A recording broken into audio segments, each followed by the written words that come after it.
আসসালামু আলাইকুম। আপনি দেখছেন আজকে সর্বশেষ আন্তর্জাতিক খবর। ইরান নয়, এবার সরাসরি সৌদি আরবের আরামকো স্থাপনায় হামলা চালিয়েছে ইসরায়েল।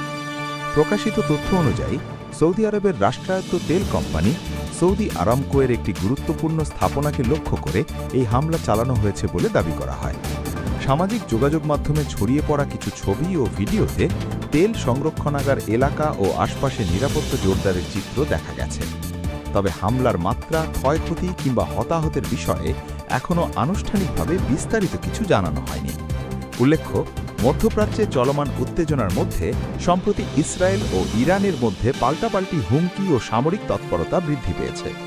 বিশ্লেষকদের মতে সেই প্রেক্ষাপটে এই ঘটনাটি আঞ্চলিক সংঘাতকে আরও জটিল করে তুলতে পারে। অন্যদিকে সৌদি আরব সরকার এখনও আনুষ্ঠানিক বিবৃতি দেয়নি। আন্তর্জাতিক মহল পরিস্থিতির ওপর নিবিড় নজর রাখছে। জ্বালানি বাজারেও এর প্রভাব পড়তে পারে বলে ধারণা করা হচ্ছে, কারণ সৌদি আরব বিশ্বের অন্যতম বৃহৎ তেল রপ্তানিকারক দেশ।